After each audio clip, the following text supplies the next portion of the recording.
Yay, we're live. Hello, everyone. Today's the day we're talking about positive masculinity from the Black Foxes.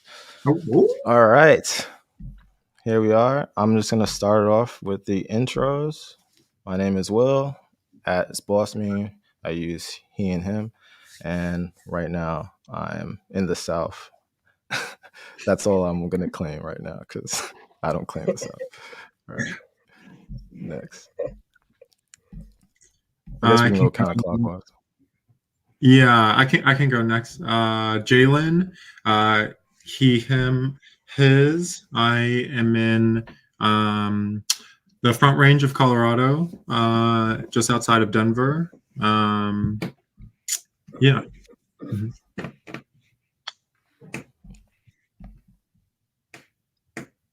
Who's next? I'll go. I'm Alexa, and I go by she, her, hers, and I am in what's known as Salt Lake City, Utah, but is stolen land of the Goshute and Eastern Shoshone. Okay. My name is Marty. I am presently in Girona, Spain. I go by he, him. I'm a Virgo. Okay. Hello, everyone. My name is Shaquaya Bailey. I go by she, her, and I'm a Libra. That's my rising Okay. sign. That's my moon sign. I gotta look into that. I don't know enough about that to contribute. It was just Pisces season. Pisces over here. Oh. See? All right. Well, thank y'all for joining us. Those were the introductions. Today we are, obviously joining to talk about positive masculinity, but I think it's important to bring up the why of it. Throughout all of our experiences, we are always like bringing up the topic of toxic masculinity, but I think it's important to also highlight the other side of that spectrum, especially when you have like all these constant barrage of negative connotations for like, and these negative examples that we either witness or we're contributing to. I think it benefits everyone if we can learn and unlearn those negative impacts and start to address like why we should practice empathy, why we should be emotionally expressive, and that will ultimately help everyone, to kind of like get rid of that toxicity that we don't want to see. So this conversation is going to be geared more towards like the positive examples versus just harboring on the negative. And with that being said, I have a group question for everyone. What's one characteristic of positive masculinity that you often see? Who wants to go first? You gotta call them out. You gotta call us out. Now I know how teachers felt. Yeah, now I know how teachers felt because I'd be in the back of the class like,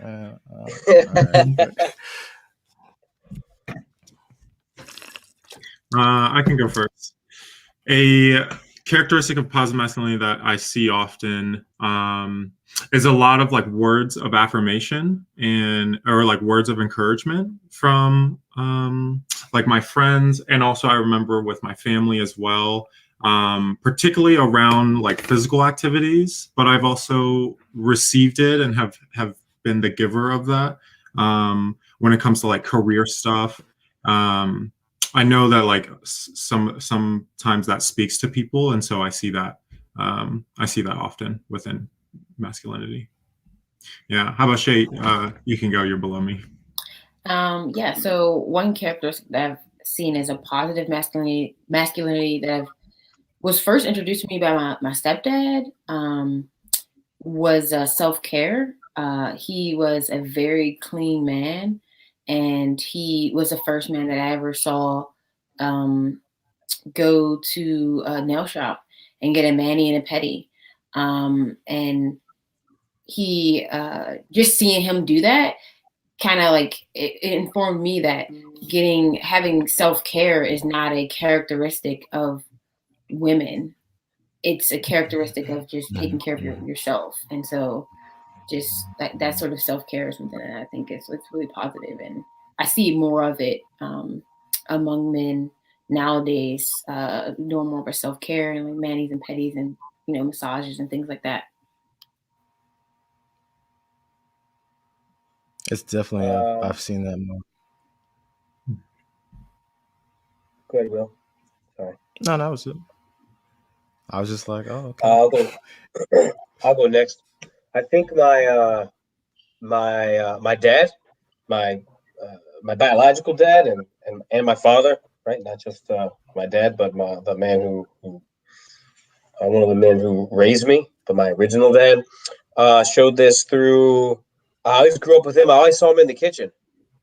He was always cooking, and not only was he was cooking lots of vegetarian dishes. He instilled in me the importance of being able to cook and fend for yourself in the kitchen. He taught me how to, eat right, treat your body right through food and diet. He grew up in the South. I'm from the South, up in North Carolina, and lot of slaughterhouses there. Lot of pork consumption. Yeah. A lot of his friends, we lost him in the trenches throughout the years. And I remember him also being a tennis player.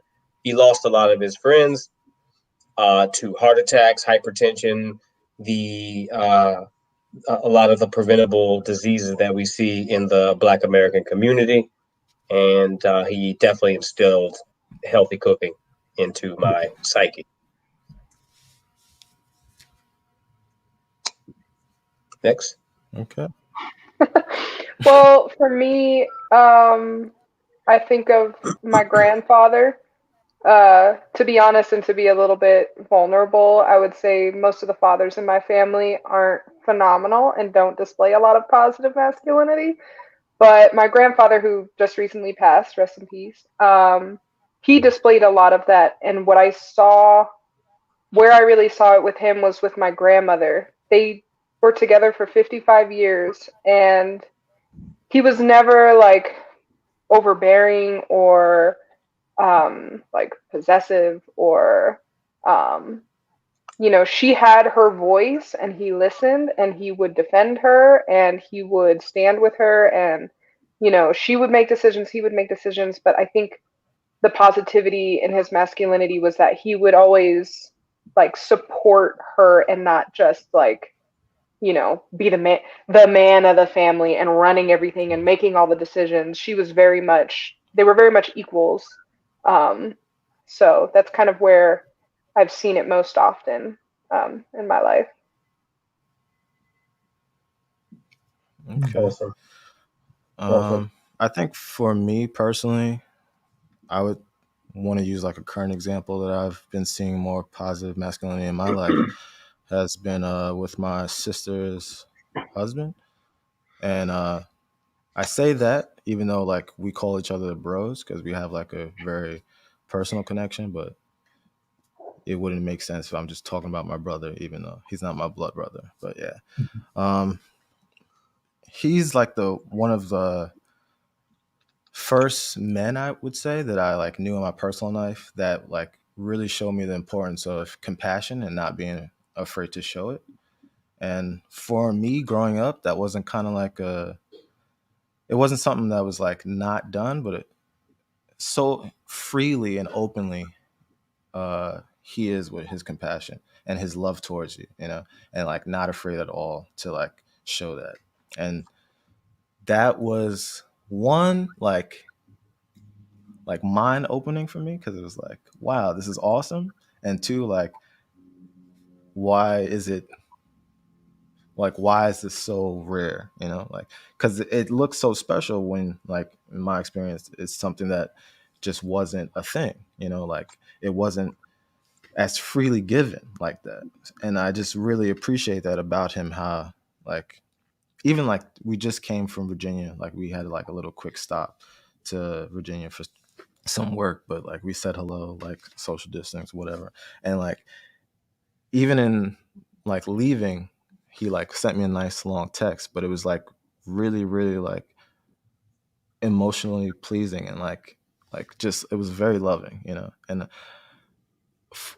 you looking at it or some other people looking at it at a different lens might not understand it, but I think it's just like it's really awesome, you know, that it made me start to be like, yeah, you know, like I need to like start implementing this in my life, because like the way that that makes me feel and how I want that is like I can give that to other people too. So I think that's like a really good like current example. Mm-hmm. Oh, I love that. Well, So, yeah. thank you. Mm-hmm. Thanks, man. That was good stuff, man. Mm-hmm. Yeah, I can feel that energy. Mm-hmm. Yeah, me too. Well, we want more of that. I think everyone's examples, they're awesome. So yeah, Oh. I don't know. I think we could have Jalen. You can Mm-hmm. jump into more speaking onto like what is masculinity, and that's the textbook definition with a more deeper Yeah. dive into that. Yeah, absolutely. So like by textbook, we get this definition that says masculinity is, you know, anything that is like characteristic or has the attributes of men. And that definition then trickles down to like boys, you know, and has this bar for what a man is. And I think I think a part of that definition is we have to ask how we got here. Like how did we get this idea of what a man should be, and particularly through the lens of Black people on this continent, because it is very unique for us on how we have gotten to that. And Marty, I'm quick double take. Did you want to dive into the history? Because I'm down to go into that. Oh man, ooh, yes, I do. Actually, but I wanted to piggyback off what you said because I'm actually looking up the definition of Yeah. masculinity and how that might, you know, guide the way that collectively men and women see the way men should be. So it says here, according to Google, thanks for dictionary, it's not Merriam-Webster, but qualities or attributes regarded as characteristic of men. And the example they give is, quote, handsome, muscled, and driven. He's a prime example of masculinity. Alexa's face. Yeah, I mean, but we knew that, right? Exactly. Like we get that so much. So to dive in, and Marty, we can kind of free flow here. How did we get to this idea of masculinity or of what it means to be a man? And I think to do that, we have to first go back before we were on this continent, because before, I'm not a historian, I'm not a social scientist. So, you know, I'm just speaking from my knowledge and kind of general knowledge. And so, you know, if there's people that want to drop comments and like add to this discussion, please do. But to my knowledge, before we were on this continent, Black people, we expressed multiple forms of gender and ways to identify. Like many ways to, you know, there wasn't this binary of you have to be man or woman, you know, that we are now trying to dismantle. Rather, colonizers, when we got here, enforced the gender binary in order to control enslaved Black people, because they were building this form of this government of capitalism. Black people were a form of labor in order to be the engines behind capitalism, or underneath capitalism rather. And so to be anything outside of a citizen, which was, you know, a white male heteronormative person, was to be deemed literally illegal or property. And so for us to continue our traditions or like our ways of expression, it was no longer necessary. It was deemed arbitrary. And so we have this, from historical context, image of a man is a white, you know, white male who holds some kind of level of power, likely elite, because even within the white like social structure, they had classism back then. And so we get here today where it's like, okay, how do we dismantle this? Because we know that to be a man is many other things, particularly outside of the white male heteronormative. Like we all have to kind of do that. And Marty, if that's what I wanted to say about just how we got here, because now we have so many different expressions. Go ahead, finish. Be a man. Yeah, go for it. No, yeah. Well, I mean, just for like our viewers, you can read a lot about this. There's a book particularly. I'm going to plug a book here right now. It's called Stamped from the Beginning. Some of you are familiar with it, by a guy named Ibram X. Kendi. And he speaks a lot about this. And I learned a lot about what you're talking about through this book. And I got to admit, even myself, I'm new to this, right? I am, I mean, personally with my age, I feel like with my age, I still have a foot like in the old school door in a way. Do you know what I'm saying? Because we have to also understand, like in a historical context, we have to understand history and if we're going to break these norms down, we need to understand the mindset of people who lived in a given era, right? Depending on what it is we're talking about, right? So yeah, to piggyback off of what you were saying, you did a perfect job of it. But I mean, basically, I think that as far as Black masculinity is concerned, Western Black masculinity, it definitely has roots in racism and in the way that this binary heteronormative, these norms were created by the ones who held power, white men. And we see this to this day, right? Like, like, I don't know. I don't know. I mean, ladies as well. I mean, chime in with examples or anything of this as you see. I had a stepdad who, for example, he was heavily involved in the civil rights movement and organizing sit-ins throughout the South. He worked side by side with Howard Zinn. He was a dear friend of James Baldwin, right? He, he was very influential in the way that I see racial dynamics today. And he taught me a lot about this and about how society was then and now, and has been a doorway into the way people thought back, at least in the 40s and 50s, right, and 60s. However, at the same time, sometimes he would say things like, "Oh, because it's not like, because women can be this way or that way, and you gotta be soft with the woman. You know what I'm saying? Things like that, right?" And I remember hearing these things as I'm learning, but sometimes, like a lot of the stuff he said to me sat really well, but when it came to something like that, I'm like, I don't know. I don't know if that's quite right. But I was so young. I was young at a point where I didn't know not to say that, but my heart was like, I don't know if that's completely accurate. You know what I'm saying? So this figure, and I'm kind of going backwards, but he was very informative as a positive masculine influence in my life. But at the same time, he was also subject to the norms that he grew up with back in those times. You understand? And I know I kind of got off of subject because I'm supposed to talk about history, but Oh, it was great. Thank you. You flowed naturally. And if I can chime in, I think something that brings me to is just the importance of intersectionality, because when you're talking about race and you're talking about gender, you're talking about rights and trying to achieve dismantling these norms and these norms and these stereotypes. I think it's really important for if you want to get towards more positive masculinity, to basically recognize that working in tandem with it's layered.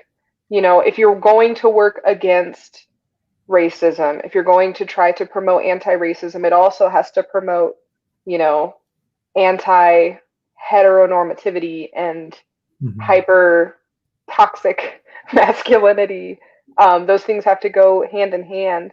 And I think, for our Black males out there who are trying to advocate for anti-racism and trying to fight that fight, you could be a lot stronger and you could do a lot more, when you welcome and support and also advocate for, the women and the feminine spirits in that space, because we're having the same experience, if not worse, because we're on, the other end of this like heteronormative, like cis masculine stereotype or like ideal that's been formed. So yeah, that's kind of what that brings me to want to acknowledge. Thank you for that, Alexa. That is so important, that intersectionality. Thank you. I think that's something that we could have its own discussion with, like really diving into the many layers, as you said, just of like, you could be so strong in this, like trying to dismantle certain norms, but like when you forget this group or that group, instead of like bringing everybody in it, you're kind of working against what you're trying to do in terms of progression.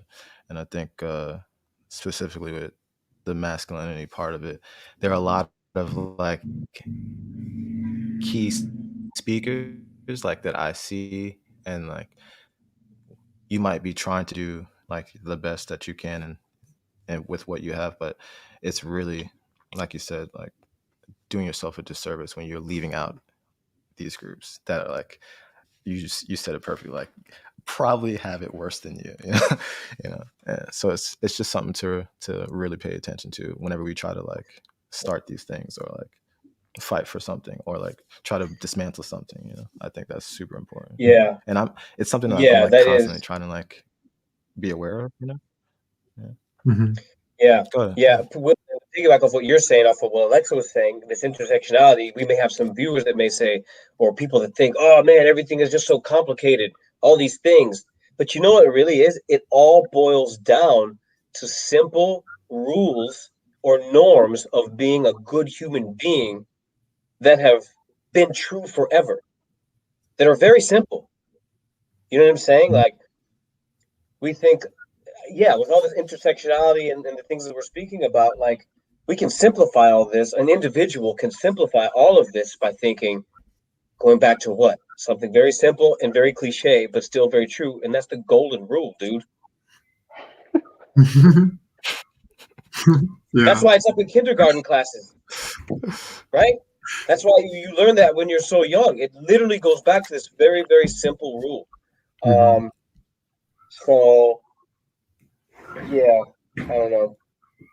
Just piggyback on that, but it is something that to be aware of, like in our thoughts and actions, and like, when we write something or do a post, or if we're in any type of action or initiative, like, am I doing the right thing? And then like we can just ask ourselves, well, I mean, how would I feel in this? Like, it's just like practicing simple empathy, putting ourselves in someone else's shoes. Yeah, it's like we have to grapple with our identities constantly, our identities as they're defined by the world we're in now and the whole atmosphere and culture that we're in now. It's like, it's hard to avoid the fact that, like, I am a Black woman, so I have to grapple with that, and that's how I identify, because that's how everyone else can understand my experiences. But at the same time, in order to, try to be a better human, it's also trying to somehow disconnect from that and break from that a little bit, just to be like, I'm just another human. So although my identity is important in order to affect the things that I want changed and to dismantle the things that are forcing me to like own that identity, I can just come back to the fact that I'm just another human who, although I have different experiences, I should act in a way that's going to benefit everyone and promote the well-being of everyone. And challenging others when you find, like Alexa, when you may have to deal with someone that's, I'm not gonna say against you, but you're dealing with someone and that's, in front of you, when you can just say, hey, tell them a story. Imagine that you were in this position. Imagine that A, B, and C were happening to you. What would you do? Right? Uh, and yeah, the answer they tend usually people won't say much or say anything, and that in and of itself is answer enough, right? Mm-hmm. I don't know. So, just I want to bring back the discussion to like the historical context of it all. Just like a quick recap. You know, before we got here and colonizers like set up the idea of this gender binary with, you know, these are the things that makes a man, these are the things that makes a woman, and everything else is like filtered out, essentially. Like that's wrong, quote unquote. Despite the fact that before we got here, you know, people were as fluid as it could be, you know. So nowadays, you know, that we're trying to dismantle these norms and like kind of like open people up to the idea that like these small like caged definitions of what a man is, there's so much more to that, and that it is okay to allow, because like I feel like I've noticed and I've experienced myself, there are a lot of times when like people aren't okay reacting and being themselves because of these norms that society has says you have to be this way or you have to do this way. And then you have these instances where like you can see when someone's internally struggling and fighting against that, you know, because like they have to put on these appearances because of the fact that like, well, society says I can't dress like this because I'm a man, you know, or I have been born with these parts, or whatever the case may be. Like society doesn't think that I should be acting or living my life in this way. And you have like, you can, I think it, you know, it's very clear Dude, when people are struggling with that. But sorry to cut you off, but no, keep going. to kind of bring it back into it, it's like the historical aspect of it is the reasons, but I would want to just know, like I wanted to ask like what are some of the like big historical contexts that stuck out to some of you guys, because like this is the thing that we're constantly fighting with, and you spoke to the history of it, but I just wanted to see if like any of y'all had ideas or like a specific scenario that speaks to that Dude, historical context. James Baldwin comes to my mind as when I listen to him because he tackles two of these issues: the struggles that you speak of, Will, and the history that Jalen had brought up. Because he had to deal with both. Because A, he's a historical figure who grew up in a Hmm. well, we're all in challenging times, but Yeah, during his time, and he was yeah. homosexual, right? So with James Baldwin, the way I think, and if I'm not mistaken, please correct me if I'm wrong, he he didn't really I'm not sure. Please correct me, like viewers, whatever. I don't think he was very closeted. I think he was very open with it because he's like, I think his mindset was like, I think I read this somewhere. It's like he didn't want to give ammunition to other people, so he just came out with it. Right? He couldn't afford to have ammunition against him, not in those days. Not dealing with the blatant racism that he was dealing with from white folks, and then Hmm. dealing with the heteronormativity that that we as that Black Americans had imported from our from generations of being oppressed, right? So we've gotten this ideas of what it is to be a man, or whatever, from slave masters historically, and here you have a historical figure, James Baldwin, right? Who's tackling all of these things that we've talked about in one individual. Do you know what I'm saying? Yeah, Amazing. Right. I love that. Yeah, Even my stepdad did not feel comfortable. My stepdad, because they were friends, and I remember my mom was telling me, he goes, yeah, like he didn't really know how to deal with that aspect with Jimmy Hmm. because in the 60s. I mean, even today, still, you you yeah, have Yeah, you have people who are uncomfortable when when they are confronted with like someone that doesn't quote unquote fit in to what we're supposed to be, you know? Like you still see that today, and that's why this is so important now, because like people have always been outside of the gender binary, and like it's always been this way, but just now you're starting to see it like more like this is me and I don't care, you know, like that's becoming more of a thing now, even though it's not as like natural or safe for everyone yet. But at the same time, like like you said, like you could be friends with someone and it's still kind of like they don't know how to deal with that, you know. So and I think that is so unique with Black spaces, because not all Black spaces are safe if you are queer, and not all queer spaces are safe if you are Black.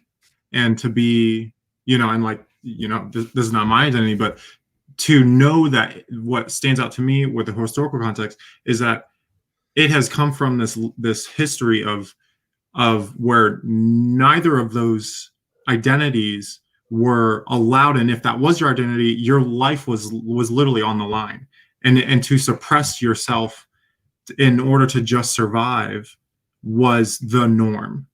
Whereas now today, to, you know, the norm is, I mean, our lives are still on the line, but, you know, not as not to the intensity as it was back then. I think that is what blows my mind. And, you know, I always am like, oh, I'm not surprised by this. But then it's like, wait, I really am, you know, that this has been hundreds of years. Yeah, so that was something that really stuck out to me. Surprised by what? The fact that it's been like that for hundreds of years, or surprised by the fact that we're still facing this, Jalen? I just want to clarify what you were saying there. Surprised that. What still surprises you? Surprised that that for so long people have had to suppress their identities, and it was just like the norm, you know, like when I really sit and you know, I'm an empath, when I really sit and step into those shoes or try to or imagine, it kind of, yeah, really, I don't know, it hits, you know, it's like I'm shook. Yeah, I just want to just chime in. As far as historical context, ultimately it was a tool used for power, creating norms and standards. It was a tool that was used to suppress people, whether it be women, by having the what's masculine, what's feminine.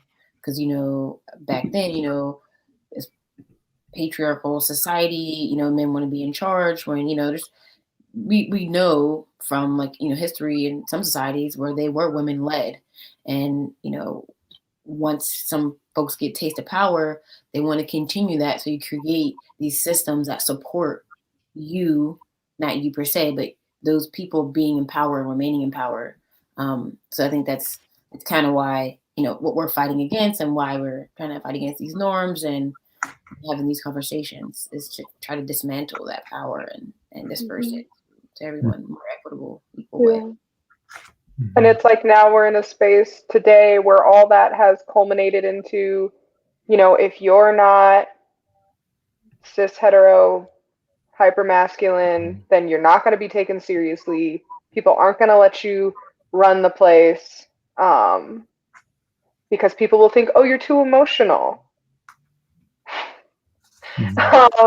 Hence why, you know, you know, a lot of female leaders aren't taking seriously, because they're like, oh, you're going to be too emotional. We need folks who have a level head, and, you know, we're going to be logical and rational, which are obviously going to be the most masculine people.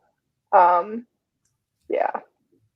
And it's crazy because we're in the state we are right now because of men who do not think rationally or logically. Because if they did, our environment wouldn't be the way it is. Our world would not be in the state it is the way the state of the world would not be the way it is right now if it were not for us, basically. I love anytime I see that, like that like reasoning for like, oh, well, women can't lead XYZ, blah blah blah blah, and then it's like, we got nothing but dudes like running everything and stuff is on fire. Like, when are you gonna give that up? Like, seriously, Literally. like, stop saying that right now. But like, it is a society that's dearly holding on to the fact that like men have to be doing this, and like, because from how things were set up, right? So like women, they just can't do anything. Like it's been ingrained in people's minds so much, it's hard for them to let go. Like, so like you said, like there's women leaders out there, but like the fact that Yeah, they're not and on the taken seriously is because of this, you know. exactly, What and was on the flip side of that coin, just because a Homo sapien has a vagina does not mean that that person cannot be evil or rude. I mean, and of course, like we had Condoleezza Rice, right? We have examples of women in power who have abused power. They can abuse power just as well as men can. Let's be real. And this is the part that we need to like that gets to the essence of this is like this binary way of looking at things like men are like this, women are like this. It's like no, like we are Homo sapiens and individuals have a certain tendencies or personalities or whatever you want to say that lead them or whatever to do certain things, right? So it breaks down this whole binary thing of way. You know what I'm saying? Yeah, yeah. So I think at this point, since we've gone over the historical context, like now moving on to, we spoke a little bit earlier of what positive masculinity, some examples that we all experience in our lives, but I think it'd be important now to expand on like what that looks and feels like for us, you know, more deeper examples like behaviors in our language, like in our culture, like changing all these different aspects that we are all interacting with, like what that would look like, and possibly like how we go about to dismantle that. So I know that's like a two-part thing, but first part we'll stick with is like, how does that look? Behaviors, language, like culture, etc. And then we'll get to the next part. Can we touch on pop culture in that too? Sure. I mean, if you want to talk about that when you say it, do you, man? Yeah, I'll wait. It's y'all's turn. Yeah. Shay, you want to start off with that? Muted.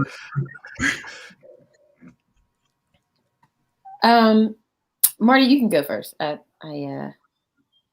just talked just a lot. I think I'll pass on this one. Let pass the mic. Passing the mic, okay. Oh, hey, you know, I can speak on that. One thing that I love to see within positive masculinity is when men, particularly like as a large man, I'm 6'4", when we are able to create space versus take space. Like when it's like, oh, I can go and do this. I can step in front. I can like lead, you know, I can speak. I know the answer to this question, you know, I can pay for this. I can like, etc. All the things, right? Whenever we take a second and it's like, oh no, like I'm going to actually create space for, you know, somebody else to go. And what really opened up my world to this is being such a large man. I had a roommate in college who was 4'11", and we would walk in the grocery store, right? Like huge height difference. We'd walk in the grocery store or like Target or something. Wow.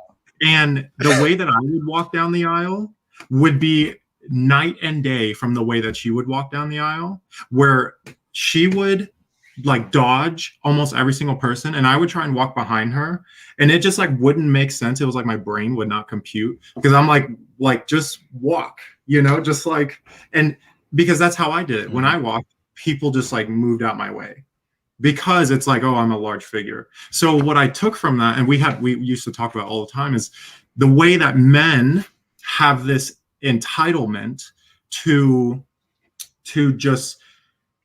just have whatever we want is like a given.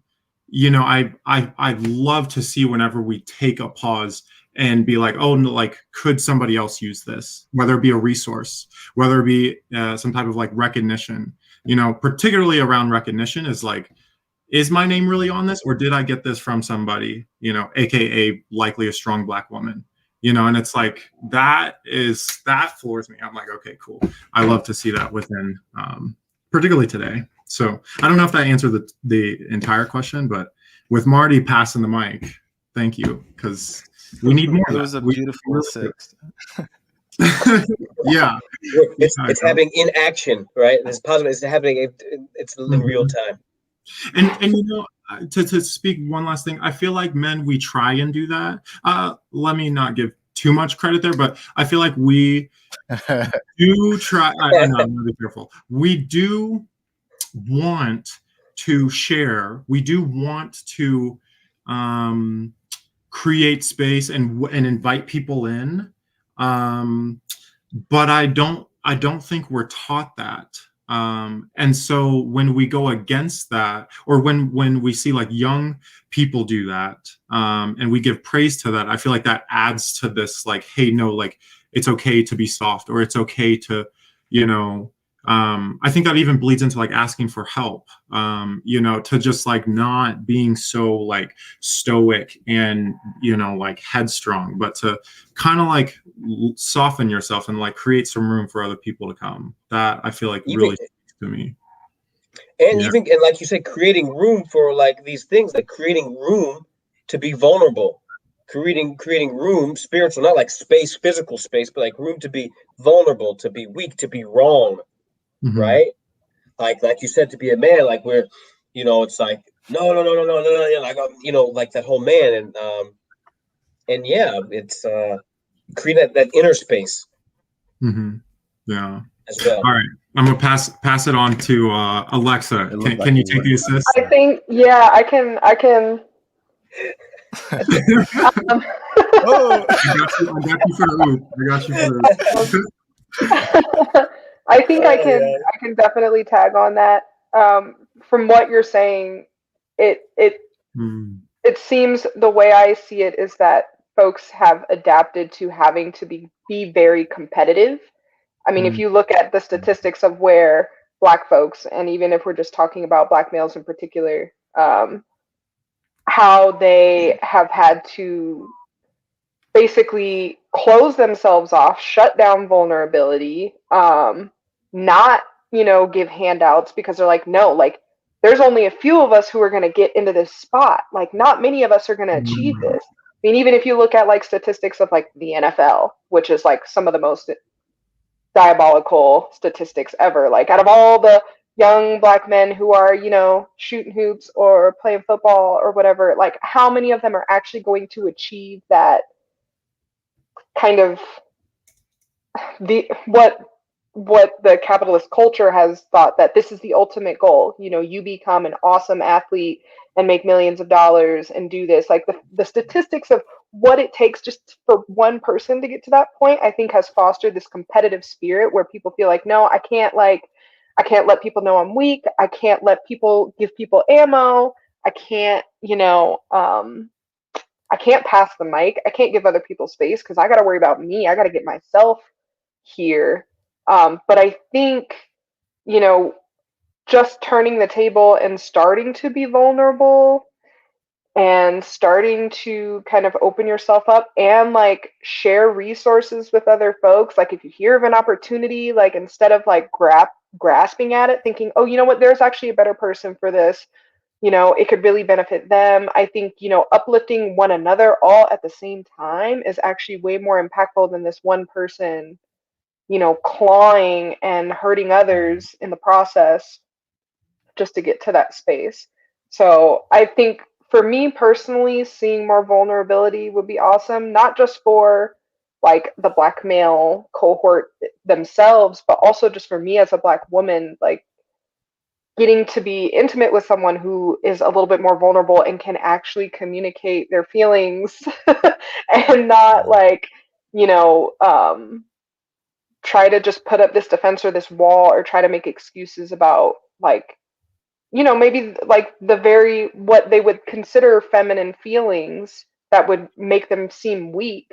To me, I think I actually see strength in someone who can be a little bit more honest about how they actually feel. And then that builds a much better relationship, you know, when folks can actually truly understand one another and empower one another and help one another versus them feeling like, oh, well, I'm in this myself. I just got to put on this strong front, you know, for you and for my family and my loved ones and my friends, when you're really just deteriorating inside.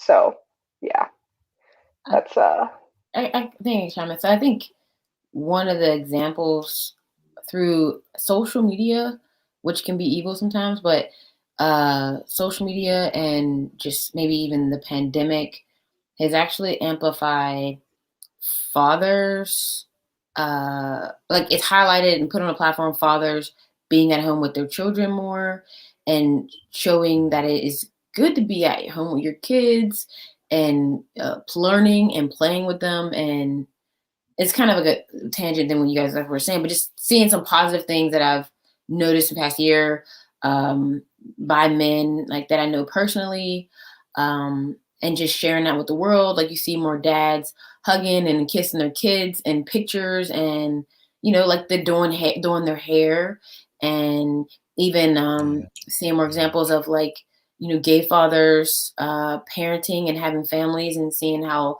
just seeing those like really good examples. Even if it's on social media, I don't notice people, but I think it helps. It projects and shows that these people and these things exist, so that people know that it's okay to do these things. I think seeing those sort of positive examples is super helpful. And I think maybe even because of the pandemic and how we had to be separate, I've been seeing like, more men within my circle tell each other that they love them and that they appreciate them, and just, and I think, I don't know about you guys, but just having a circle of like, it's always like a group chat, and just being a part of group chats and like people having those conversations and information sharing, and just telling each other like how good a job they're doing. And guys will share their dad stories with their kids. And I think that I'm not necessarily part of those conversations. I'm not a father, nor do I have any kids, but just seeing those conversations occur peripherally,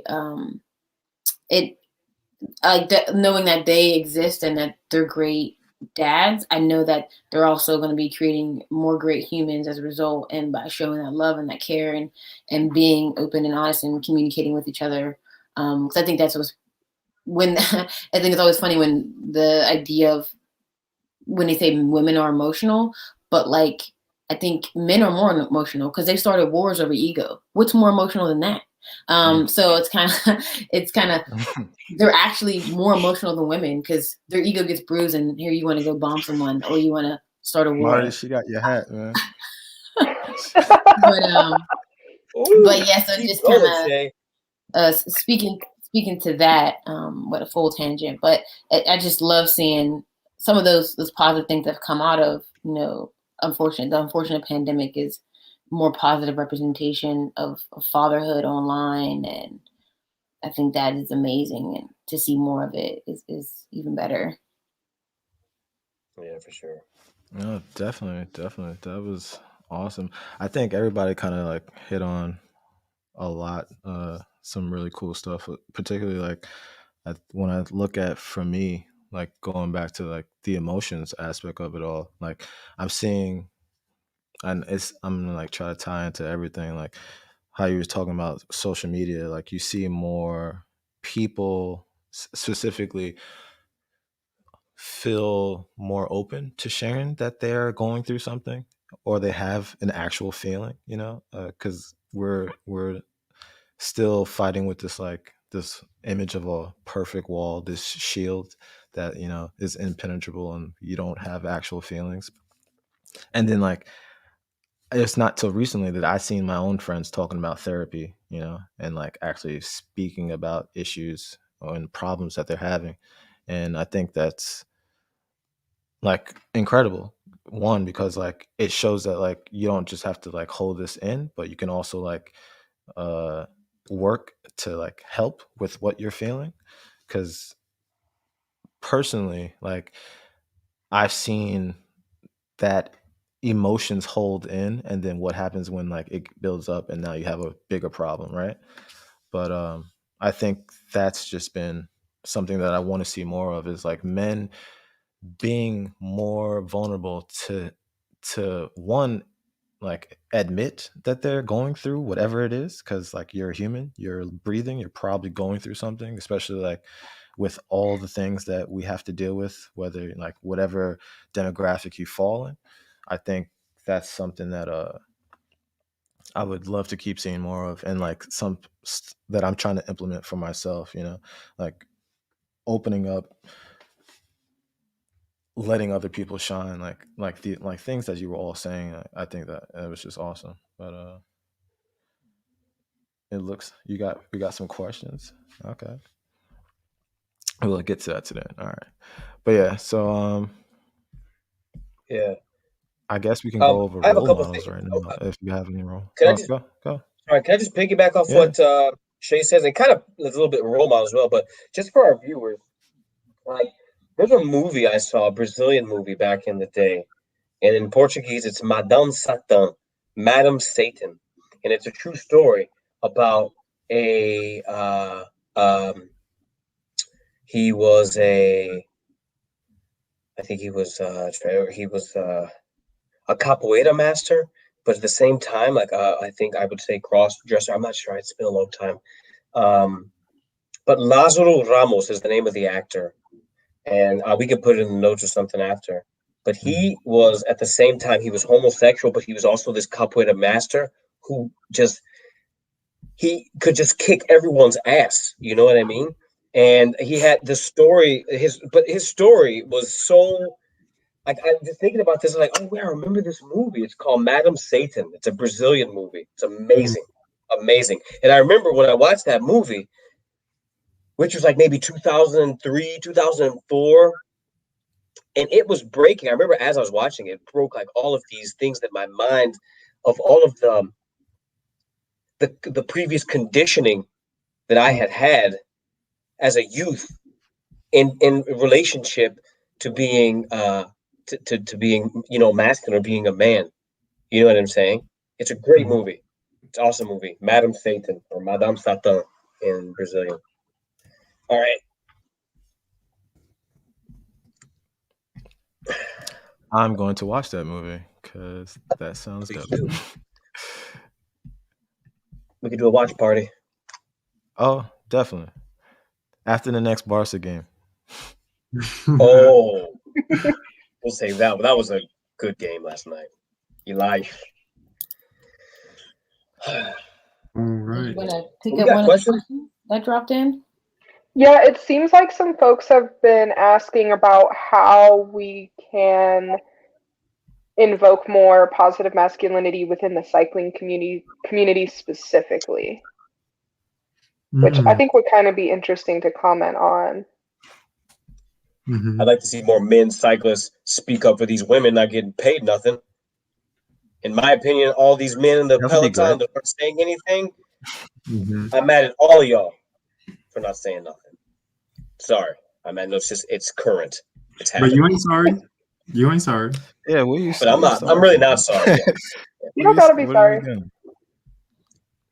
And to piggyback on the question, it was how are we practicing this as well in cycling? How are we practicing positive masculinity within cycling communities as well? I would love to jump on that because it is something that I'm trying not to have it drop down right now, Mark. Oh, let's go. Let the goofy drop. Burns. Let that goofy drop. So here's the thing. Yeah, like we've spoke about this a lot, but like the idea that like I think you spoke on it too earlier, Jalen. The idea that as a man that you need to the idea that as a man that you think you're correct, and two that you think you know something that someone else doesn't know, whether they're a man or a woman.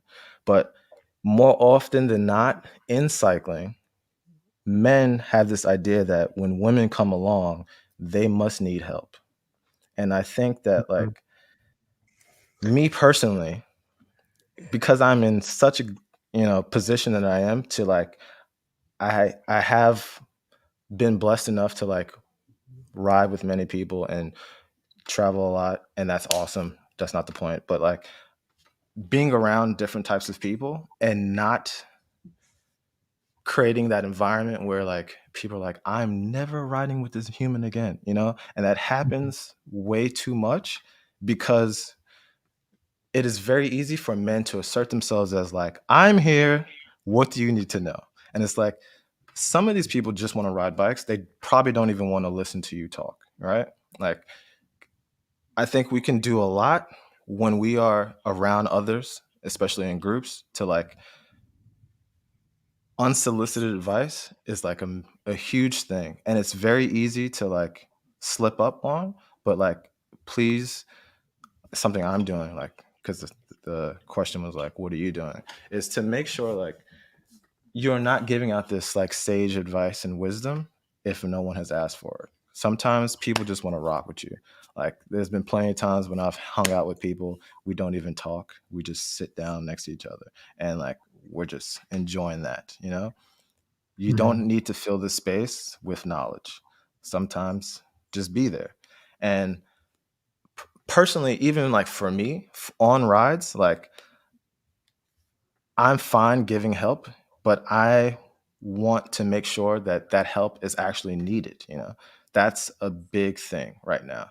Like it's might seem simple, but like it's an interaction that happens so often and that we hear it so much from like our loved ones and our friends. So it's clearly, you know, we're not there yet and we're not doing it well enough when it comes to this, but I think it's one of like the biggest things that it would make spaces so much better for everyone if we, and I'm in on this too, like keep it a constant like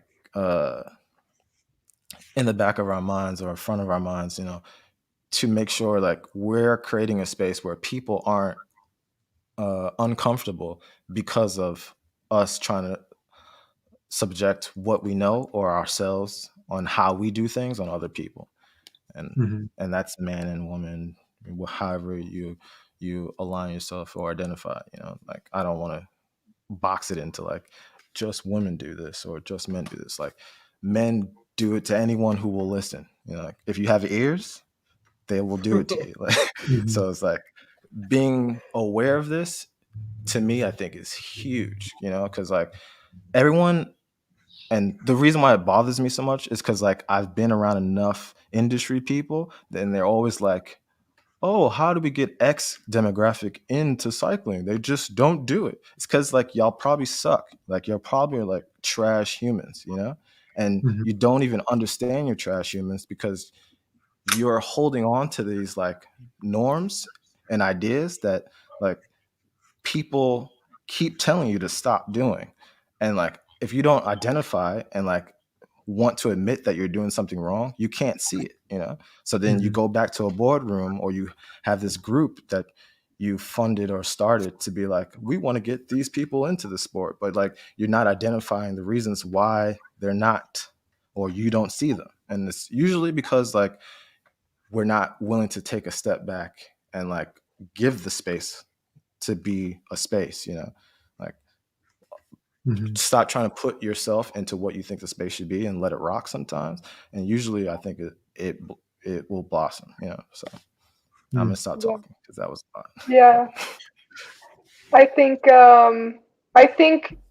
most of the time folks who are really eager to receive help and want guidance will ask for it.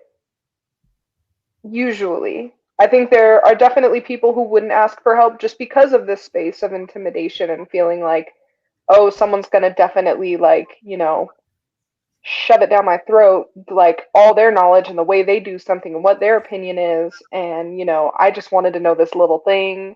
I didn't necessarily want the whole spiel.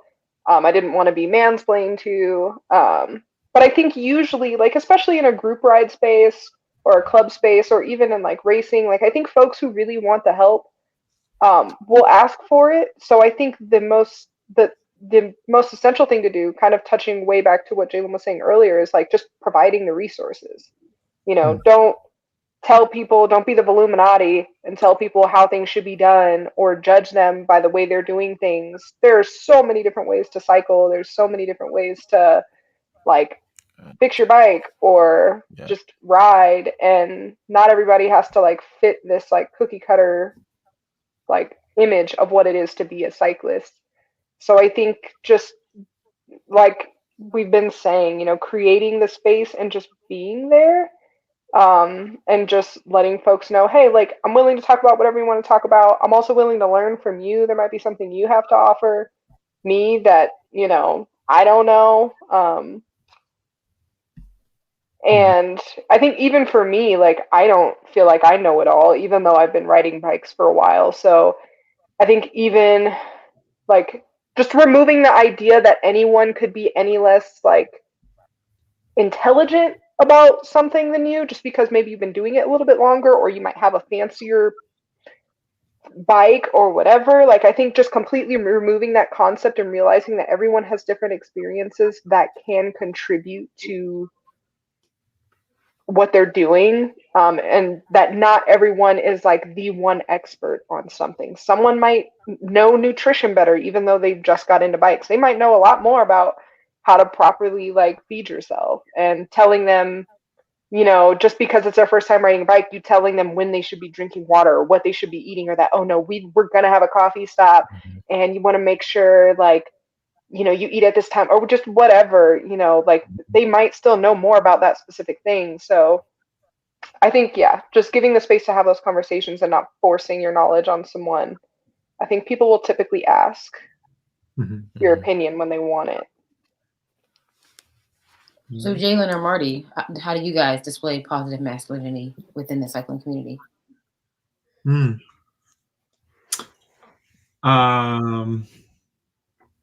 Yeah, to be honest, it has been I've been learning. I think I've been able to become a lot more intentional about displaying positive masculinity in the forms of how we were talking about creating space, such as like I've ridden with people, like, so within mountain biking, I'll kind of hone in a little bit. Within mountain biking, that's not like my bread and butter. But I love to ride with people who are way better than me. And I have learned to take a step back, and I'm still learning. I'm not great at it, but to follow other people's lines, whether they be, whoever they are, man, woman, etc. I think how I do that is like asking, like, hey, do you want to lead? Or like, hey, could I watch you do this? And also, I think being vulnerable, I think that is such a strength. Like for me, how I have displayed that, particularly around when I'm out with like a group of guys and we're kind of, the vibe is like, let's go hard. I typically am the one that says, oh, hell no, I'm not doing that drop or that line. Like I have no shame about being like, yep, nope, not going to risk my life right now. Or like, that's scary, I'm going to walk that. And I've gotten mixed responses about this. In a way, I have been shamed for it. And then I know immediately, like, hey, either I need to give feedback immediately, or I know that person is not somebody I'm going to ride with again.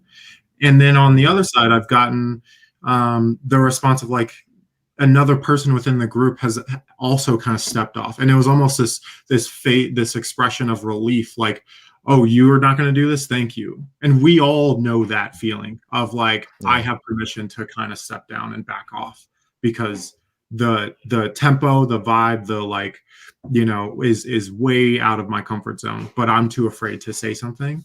So I think that is how I show it, or try to. And, it's a learning curve. I've gotten a lot of feedback of just being like, yo, bro, get off my ass. Like you are, back up. Or like, people being like, look, you don't know what you're doing. Like, yeah, you can go fast, but you are not technically sound. And being open to that feedback, and it's like, yeah, thank you. Like, I want to have feedback coming to me, and I got to be open to receive that. So in those kinds of ways. Yeah. Marty, what about yourself? Can I just say this real quick? Go ahead.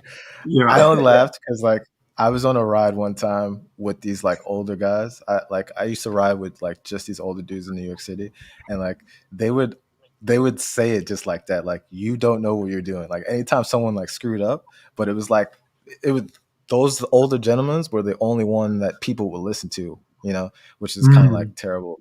But like I wish it was more receptive for people to be like, "Hey, you don't know what you're doing," and then like you just learn. But I laugh because it brought me back to that. But yeah, Mhm. yeah. Yeah, I like the. I think that also. I would like to. I guess the way I display positive masculinity, I guess, kind of manifests itself as well at times with being vulnerable. Um, I'm part of a team, a road racing team here, and a lot of the other guys are stronger and faster than me. Being in Spain or being here in Catalonia, there's lots of climbs and mountains and terrain that is not my, I would say, bread and butter. And I'm learning. And um, and sometimes, I express this to some of my teammates, like, man, like asking questions and just being open to show that, like, hey, I don't know as much as you do. Can you help me with this? I have my first road race of the season is coming up this Saturday. I'm extremely nervous. I mean, there's like 5,000 feet of climbing, and it's over like a 100 kilometers, over like a 62-mile race, and I'm scared. I'm nervous, man. And I'm consulting with my coach and with some of my other teammates who have more hours in the saddle, who have more hours in these situations, and just trying to absorb it. I know that once we cross the start line, it's gonna be on me. But I don't know. I guess that's one way through vulnerability. On the flip side of that coin, my partner and a couple of her friends, we're going to rent some bikes. She's going to actually ride. We're going to rent some mountain bikes from a friend of mine's shop here. She's never really ridden a bike except when she was like a kid. So, and this is the day after the race. So I get to practice on one day after the other. Whereas I'm going to be the one that has more experience in something, and I'm going to have to allow, kind of like space for her learning and patience, and being able to create a space where her and her friends can have a fun time in the Yeah. saddle so that they want to do it again. Right. So, Mm. wow, I've never really thought about it this way, but yeah, this weekend I'm going to get to see both sides of that. Um, so I guess I hope that answered the question. As far as group rides are concerned, yeah, I mean, that's what I'm living right now. As far as I hope that answers the question. Yeah. I think Yeah. I'm not a man, but I think positive masculinity looks like telling other um, men that you shouldn't be feeling pain. Because I've met a few folks who were new to cycling and they were men, and I think there's that no pain no gain mentality. Yeah. But when it comes to certain things, you actually shouldn't be feeling that.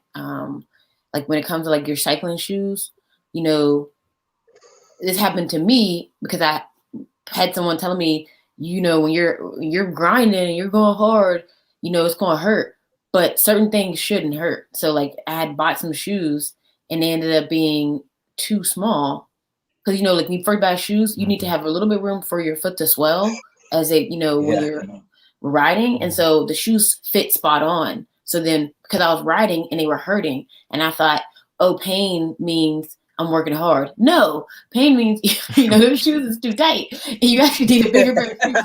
But because that was a thing, I'm thinking I need to do that. And so like I've met other cyclists, since I've been riding, and I would hear them describe things, and I would be like, well, and they were like, yeah, because you got to have pain, and it would be men because they think that they need to be hurting because you're working hard. Yeah. And it's like, well, you shouldn't be hurting there. That you actually you should be okay. Mm. So I think with me kind of coaching young men and telling them that certain things shouldn't hurt in that way, and like, informing them that like if you're having pain in certain areas, that should not be a thing. It's different, and just kind of talking about it more and vocalizing that. But I think when you're working with young people, especially young men, at the ages of 13 to 21, 22, that is a very formidable age wherein like you're really impressionable by your peers. And I know I'm women presenting for the most part, and so when I'm saying it, it's definitely like a grain of salt. But me being around them enough and vocalizing that like certain things you shouldn't be feeling, and when it helps when the other young guys hear it, and some of them are like chiming in and say, yeah, that she's right, you should listen. I think that helps to kind of repeat it, even though it doesn't hold as much weight, unfortunately, because I'm a woman and I'm saying it, but just kind of like telling them, reiterating it, and hopefully, it'll get through. And I guess that's the problem with our society, that people aren't trusting it because it's coming from a woman. And I need to have more support and backing just for them to believe it, which is problem in of itself. But I think it helps that, I'm not like, I'm no Aisha, but I'm I on the bike. And so it helps that like when they see me out there and it's like, oh, okay, you actually kind of know what you're doing a little bit. And so it helps them to kind of listen to me a bit more when they're like brand new. Cause usually, young men, they get on the bike and they're like, they get gully, they get that high energy and they're ready to go. And they don't like to be seen failing, especially failing to a woman. But, it does help, just repeating it and being understanding, and not like when they make a mistake, not like straight putting them down. I think that's helpful, because otherwise it causes young men, especially at that age, to really shut down. Be like, you know what? Yeah, I was wrong, but like, don't beat them down because they're wrong. You could just say it and then, learn from it and move on. So I think that's helpful. Yeah. And I know I went on a tangent. I'm sorry. No, that was awesome. No. That was awesome. I mean, I like what you said about like, I wish we could talk more about that. Like using our like manhood, whatever, to like reinforce what like other people are saying. Like even though we shouldn't have to, like our word shouldn't have to hold more weight, but like that's such a, I feel like, low hanging fruit for you to like help when like people are trying to like help others, and like you see it's not being as well received. Like that's something that I think we can easily do. Like that's something like we should like immediately switch and be like, I'm gonna make sure that like I got somebody's back, And I think somebody said that in the comments too earlier, but that, yeah, that was like big for me. I think And there's only also, Shay, one. no, we Oh. Shay was riding with us down here, and I'm like, all right. Every time it was down here, I was like, all right, I see you later. He was gone. But yeah. There was only one other thing I wanted to mention for encouraging positive masculinity or trying to flip that toxicity is I think it's important for, not just men, but for all cyclists in general, for folks to not pressure that just because you ride a bike, you should do the ultimate things. You should race. You should do like a week-long tour. You should ride as fast as you can. You should be able to climb a mountain. You should be able to rail a corner. Like, I think getting out of that too, because I know for me personally, like when I've been in spaces where there are a lot of men, and they're very competitive, it's hard for me not to feel like that's what I have to do too. Like, oh, I need to do the most too. Like, no one's gonna take me seriously unless I like am able to like put out all those watts. And like, if I'm not sprinting up the hill while they're sprinting up the hill, then like I'm not gonna be taken seriously. Or like if I don't do this event or whatever, because then people say things like, you should really consider doing a race. I think you could pull it off. I think getting away from that and just letting people just ride their bikes. And if they want to do that, cool. But just being encouraging for any level of activity, I think would be a lot more positive than expecting people to, oh, just because they picked up a bike, they obviously want to get, competitive, and do the most. You could take that same group of riders, those same group of racers, and they could leave that space open for you for us to have a positive experience together. And then the chances of you maybe wanting to join a race or do something like that is actually increased, because of the fact that there was no pressure to think that, hey, if someone's there, like, hey, let's just have some fun, ride your bike, do what you feel comfortable, I'm gonna rail this corner, I'm gonna hit this hill, I'll meet you at the top, no problem. That's great. Yeah, there have been cycling groups that I've been like, I don't want to ride with them anymore because of that attitude, We got more questions? Yeah, there we go. I mean, I think while we're looking through the questions, I think it's safe to say we can try to put an end to this sufferfest mentality that everyone keeps addressing to. Like, ride your bike how you want to. If you like going hard, that's nice. Go ahead. I've got no problem chilling in the back because I don't be out here training for nothing. And I usually have something to drink in my bag. So y'all go ahead. and that's okay. But yeah, like definitely like the whole sufferfest mentality, like stop trying to get people to do stuff. I think that's huge, that what y'all mentioned and spoke to. Like even now in cycling, it's, if you were to like go into a shop and like buy a bike, they want to like, or they're already like trying to groom you to like your first Cat 5 race or whatever. It's like, or he just liked this bike, or they like this bike, or she likes this bike. Like they don't have to be no. Yeah, we could even do a whole chat on that, dude. A whole chat on the relationship of suffering and cycling, and like how you have to always be in pain, and if you want to get good, you know what I mean? And it's like, no, a good coach will tell you when you need to go hard, you go hard. When you need to go easy, right? Like there's a purpose, there's a reason why you need, and actually you get more out of like these lower intensity rides a lot of times as far as becoming a better bike. It's ironic. Yeah, I love when Aisha has rest days. That's when I take the bike out. I'm like, all right, we out. Shit. I got no shame. I think we have one more question, but we kind of addressed it in some ways. So I can just ask it and we can answer if you have something to add to it. Lydia asked, who are the other people that you see men creating space for?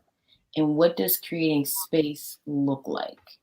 So I think some people kind of spoke to it, but I think that was like the only one that we missed. Yeah, I can jump in on that. I think where this question begins, these other people, is actually not other people, because first men need to create space for ourselves to feel the things that we need to feel before we can try and start create. I mean, I don't want to like put a priority over it, but I think it is priority. We first need to grapple why we are going out and flooring it every time we're on the bike, why we are interrupting people, why we're delivering unsolicited advice. I think we have to kind of get in tune with ourselves, and and part of that process is having conversations with other people who share that perspective, about where does this come from, like to get curious, because let's see, the question is, who are the other people that you see men creating space for, and what does that space, what does creating a space look like? I see that those other people as everybody else, as the people we ride with, the people we know that we see on the regular, and also the strangers that come into our lives, like left and right every single day. I think, we're talking cycling specific, but this goes beyond cycling. This is when you walk into the grocery store, when you're pumping your gas, when whatever, if you're like giving somebody the stink eye just because you think that you're better than them, or you're posturing, or you're like peacocking, like that's part of the problem. So I don't know, this is kind of like a vague, kind of like cerebral answer, but I really feel like it starts with creating space for ourselves, and then what does that space look like? I feel like if anybody else wants to jump on that. Yeah, I think by having that space for yourself, it makes you more, what's the word I'm looking for? It's kind of, it makes you a little bit more empathetic. You know, if you're able to understand what you're going through and you're able to process it and understand the space that you need to process it, then you can better understand for other folks, okay, like everyone needs this space. So, you know, I think it just makes you a little bit more, being self-aware makes you externally aware, I think, of, because, yeah, you're not just so self-absorbed to the point that, you know, you don't realize that, oh, it's everyone's human and everyone's going through these things and everyone needs this space. And just as much as I want to project and tell everyone my ideas and how I feel and that I think I have the best way to do something, there are other people who probably feel like, oh, I have a pretty good idea, but you know what, this other guy's talking over me, so I guess I'm not just not going to say anything. But yeah, I think, yeah. I think to chime in on that question, someone definitely mentioned therapy. I agree.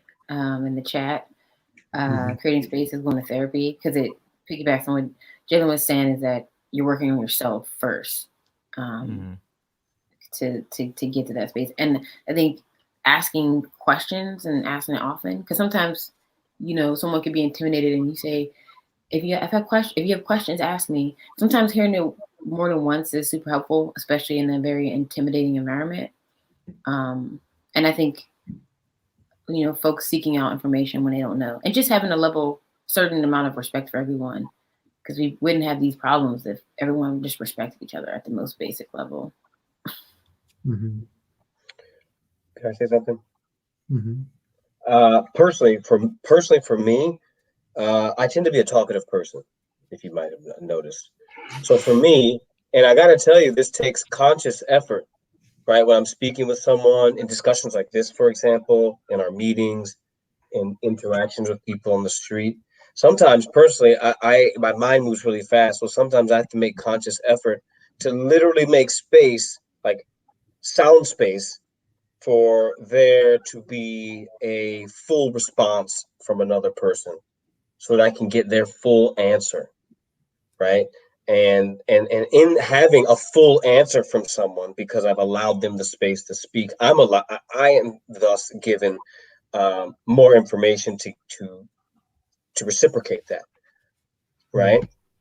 So yeah, that's one of my personal journeys with I guess exhibiting positive masculinity, is just sometimes just being quiet. A lot of people can learn from that. Yeah. That's like boss level status, like the boss of the game for some people. Like it's a hard thing to do. Yeah. But Yeah, probably it's hard. so beautiful. Yeah. Yeah. But I hear you on that. Did we answer all the questions? Are there any more? There was one. Does anyone have any advice for finding groups of like-minded people to ride with? I do have a response to this, and so I live in Denver, or just outside of Denver, and I love Black people, and I want to be around more Black people. And so the best way that I have found people to ride with, to go out and hike with, to go do all the things with, is to invite them like to the things that I'm already doing. And it doesn't have to be super formal. I've done it in a really formal way. I continue to do that. But I think creating that space yourself, it does take a little effort, but the reward is amazing, especially when it starts itself and it kind of snowballs. And then it's like, there are people that are connecting because of you, and they're kind of going off and doing things. And it's like, oh, wow, like, look at this space that we've created. I think that has given me the most success. And I encourage everybody to do that, because creating this space is not a passive role. There is no like sit back and let's just watch it happen. You, like Marty was just saying, there's this conscious effort to create, how he said, sound space, or to create these safe spaces within like for like-minded people. I think we have to be willing to show up and to kind of like be the first person to speak up or be the first person to say, hey, I want you there on Saturday, or like, hey, can you show up? Like, it would do this for me, etc. Totally. I think it's been most impactful for me, like you saying that. I think of the people that I've interacted with who have been those people for me, who are like, hey, you should totally come to this space and you should be here and we want you here. And like, those have been the most awesome people in my life that I've been like, wow, oh my gosh, like someone did this, someone created this space. And it is inspirational to think like, wow, that they were that person for me and I could be that person for someone else. Yeah, it's powerful. It's very powerful. Mm-hmm. Yeah. All right. Well, bullet points and takeaways, I guess, if that's the last question. I think we went over quite a bit, from like the history to what we want to see to what we're doing. But are there, if you had to put it in a wrap it up box, a takeaway, I would want to hear like from each of you, like one thing that really like stood out to like either what you want more of or what you got. And Marty's raising his hand. Let me hear it, Marty. Real quick about the history, just like bullet points and conclusions. As far as his history is concerned, I just think it's important that we walk away with the fact that the way that we see, at least in the West, the way that we see what masculinity, traditional masculinity is due to causes and conditions, historical causes and conditions. And if we want to know more about that, then there are ways to research the history of this so that we can understand why society as a whole has a very kind of myopic isn't the word, but very limited, boxed in view of what masculinity is. There's a reason for that. And if you study, you can find out the reasons. And a lot of those reasons have to do with culture and our history and laws that have been written historically that have formed our collective psyche as to what masculinity is. So in order to break these norms, we have to know the history of how we got to this point. Agreed. Yes, sir. What about I think for me, the main takeaway is to, take honor in your identity, but at the same time, remind yourself and those around you that we're all just human. And I think what Marty said is really what I'm taking home from this, is that just remembering that you're human and that, in order to dissociate yourself from all these cultural stereotypes and these small, very narrow boxes, we have to just remember that we're human and everyone just wants to be treated, with love and kindness and support and respect. So just stepping back, humbling yourself, and, treating others how you would want to be treated outside of the cultural stereotypes. And yeah, just keeping it simple.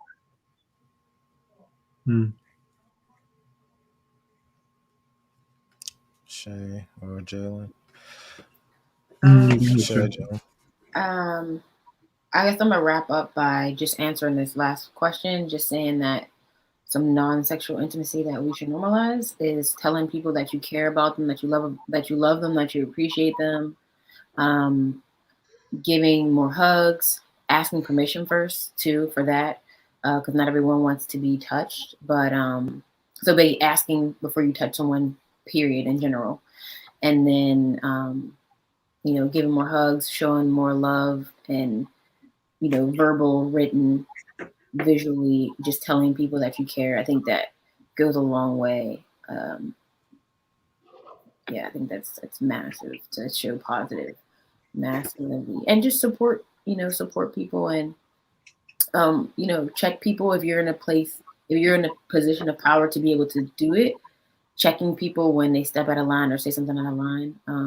So if for example, I'm a queer person and one of my family members or even my brother says something that is homophobic, I'll check them right in that instance. And so making sure you check people if you're comfortable doing so as soon as they do it, because a lot of times things continue because it goes unchecked. So if you're in a place of power, or if you're, a male identifying person who are around other men, and they're all, maybe somebody starts trashing women or trans or, queer folks, be that one to say that's not cool and check them in that moment. I think that goes a long way to kind of controlling and pushing forward. Yeah, that's really important, Shay, and really important when you're in a group of humans who are not the direct recipients of what you're saying, and checking them has a lot of weight.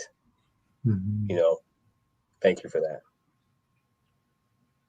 Same circles with what? Okay, go ahead.